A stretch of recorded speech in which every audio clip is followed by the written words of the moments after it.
So if I'm actually going to pull this off, going from where I am now to 50,000 monthly listeners after taking a 4-year break from releasing music, it's not going to be because I just got lucky with one song release. It's going to be because I built a marketing system that's going to work again and again. In fact, take a look at this. The amount of streams that I have right now, or listeners rather, is about 100 listeners every single day, and I haven't released any new music in 4 years. So these are the people who have just continued to enjoy the same music that I released a while ago over and over again until this very day. And if I break down the source of streams, you'll see that nearly all of these listeners are from active sources, and none of these really are from playlists. In fact, there's one time in this whole year that I did get on a pretty big playlist, and you can see if I zoom out to 12 months, here's that playlist placement, this lower bump, and then this spike is actually the Spotify algorithm spiking up and activating and giving me even more streams. But just like with playlists and the algorithm itself, it helped, but it's a temporary traffic source. This is not my fan base. The people who stick around in the long term are my fan base. So that's where I am right now. And honestly, still having 100 listeners a day on my 3 songs after not releasing music in 4 years is a pretty good result from all of the marketing I did years and years and years ago when those songs first released. So if you're an artist that does playlisting, does meta ads, or you post content, drop a song, and then after a couple weeks, your streams go back down to 0, that means that your marketing wasn't very effective, or your brand as a whole, or even the music itself wasn't sticky enough to create a lasting listener base. So what I want to do in this series is track my journey from where I am now to 50,000 monthly listeners. I've helped a ton of artists do this to their own Spotify profiles. I just haven't applied that same level of intention to my own project in multiple years. So in order to grow my monthly listeners 16 times, I basically need to increase the traffic to my music by 16x, right? Because monthly listeners is basically your 28-day historical traffic to your Spotify profile, and this is counting listeners. So if I can just get more people to my Spotify faster, then my monthly listeners go up. And to 16x this, I'm going to need a combination of traffic sources to get this done. And in fact, I talked about this in depth in my last video.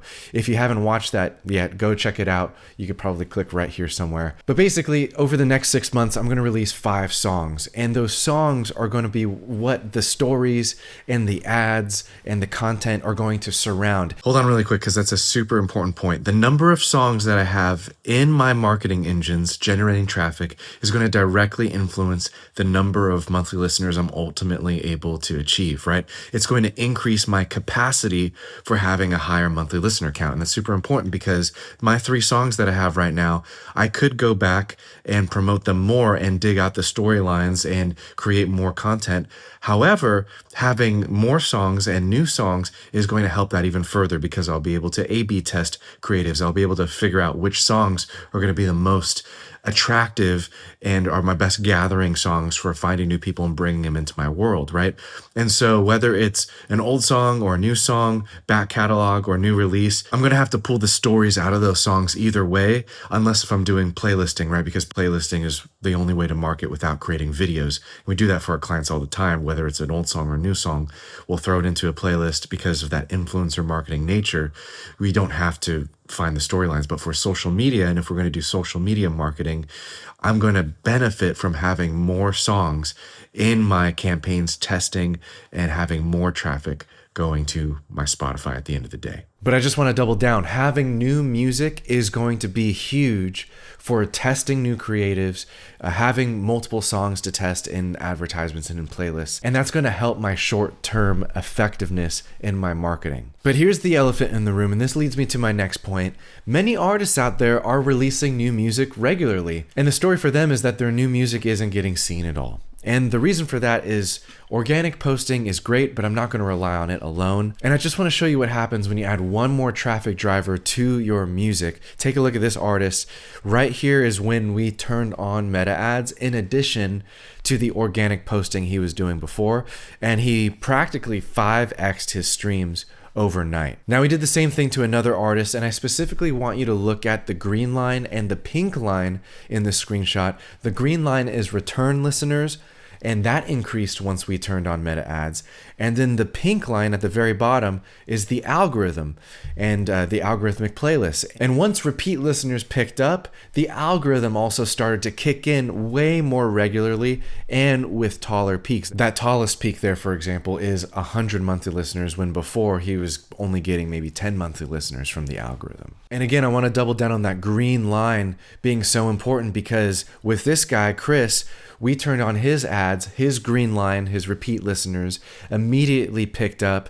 And then you can see that radio and airplay also increased, which is just free streams from Spotify. And this is a direct result of running ads to his artist profile and catalog, which is represented by that light purple line on the bottom. Once those ads were turned on, everything about his Spotify got way more active, increasing his monthly listeners. And lastly, I love this screenshot, but this is what it looks like when you have an artist like Danny that's starting from scratch. In the beginning, he had only a couple monthly listeners, then we turned on his ads, and then he got nearly 15,000 streams in 2 months. So you could see the clear before and after there. And so in summary, just adding that second traffic source, right? Meta ads, for example, that's what I showed you in all those screenshots, in addition to organic posting, is worth so much more than just double your streams. Because once the algorithm activates, then you're really adding a third traffic source, and then you add playlists on top of that. That's a fourth traffic source. So that's why I'm so confident, I mean, hopefully a healthy confidence,